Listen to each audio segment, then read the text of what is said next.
मैं ज्यादा बात नहीं करता। मैं और मेरा दादा सामान लेकर श्मशान घाट की तरफ निकले थे। वापसी के रास्ते में हमारी मुलाकात एक लंगड़े आदमी से हुई। वह लंगड़ा आदमी अपने मुंह में एक ही बात बार बार दोहरा रहा था। मुझे तभी उस लंगड़े आदमी में कुछ गड़बड़ लगी। मैंने जल्दी जल्दी गधा गाड़ी को दौड़ाया, लेकिन रास्ते में श्मशान घाट के झांग छांग और उसके 3 साथी मिल गए। उन्होंने मुझे और दादा को गांव तक छोड़ दिया और फिर चले गए। इसके बाद झाओ डोंग ने जेब से एक पीली पड़ी हुई तस्वीर निकाली और बोला, ध्यान से देखो, कल रात जो आदमी तुमने देखा था, क्या वही आदमी इस तस्वीर में है? मैंने तस्वीर को ध्यान से देखा। हाँ, वही है। झाओ डोंग की भौहें सिकुड़ गई। काफी देर तक वह कुछ नहीं बोला। मैंने पूछा, क्या हुआ? इस आदमी में क्या खास बात है? वह बोला, जब तक मामला साफ नहीं होता तुम श्मशान घाट सब्जी पहुंचाने मत जाओ, और अगर जाना ही पड़े तो दूसरा पहाड़ी रास्ता पकड़ो। मैंने कहा, डोंग जी, तुम तो हमारे ही गांव के हो, सच सच बताओ, आखिर हुआ क्या है? वह बोला, मामला साफ होने से पहले मैं कुछ नहीं बता सकता। हमें अब और घरों में पूछताछ करनी है। अगर तुम्हें कोई खबर मिले तो तुरंत बताना। मैंने कहा, ठीक है। इसके बाद झाओ डोंग और वह जवान पुलिस वाला चले गए। मेरे मन में ख्याल आया, बूढ़े आदमी का मामला है तो पुलिस जरूर आई होगी। शायद कोई मर गया है। कहीं झांग छांग और उसके साथियों को तो कुछ नहीं हो गया, लेकिन वे तो 4 जवान आदमी थे, उनका क्या बिगड़ सकता था? कौन जाने। जब से पीछे की पहाड़ी पर श्मशान घाट बना है, गाँव में शांति नहीं रही। पहले ही कहा था वो जगह श्मशान कब्रिस्तान है, पर किसी ने नहीं सुना। अब देखो, हर 2-3 दिन में कोई न कोई अजीब बात हो रही है। तभी चेन शेण भागता हुआ आंगन में घुसा, सांस फूलते हुए बोला, गड़बड़ हो गई। पीछे की पहाड़ी पर लाशें मिली हैं। मैं कुछ सेकंड के लिए सन्न रह गया। आंखें फटी की फटी रह गई। कौन मरा है? 4 लोग मरे हैं। चलो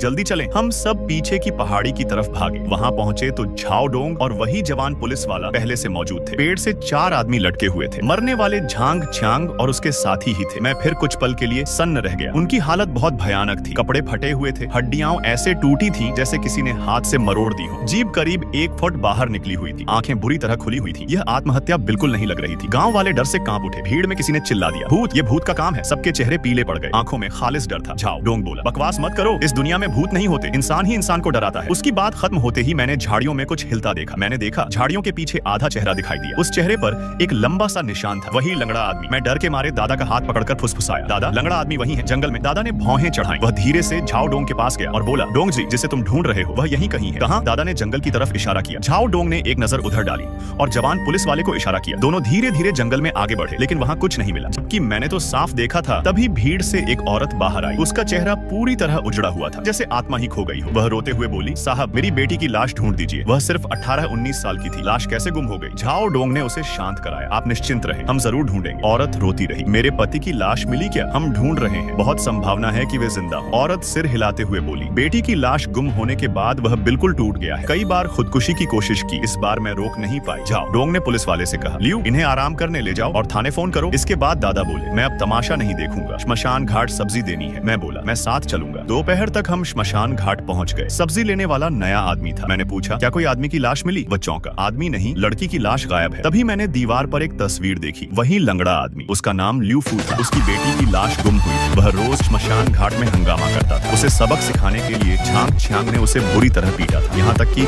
उसकी टांग भी तोड़ दी। आसमान में घने बादल छा गए। दादा बोले, चलो बारिश आने वाली है। वापसी के रास्ते में अचानक एक काला साया दिखा। वह ल्यू फू था। वह घूरते हुए बोला, मेरी टांग खराब है, मुझे श्मशान घाट पहुंचा दो। मैंने हिम्मत करके कहा, मैं तुम्हारी बेटी की लाश ढूंढ दूंगा, लेकिन उसके बाद मेरे परिवार को छोड़ देना। ल्यू फू बोला, तुम्हें वादा निभाना होगा। फिर वह अजीब तरह से जंगल में गायब हो गया। मैं पसीने से भीग गया। दादा ने गधा गाड़ी दौड़ा दी। गांव पहुंचते ही मैं चिल्लाया, सब लोग बाहर आओ, गड़बड़ हो गई है। आगे की कहानी जारी।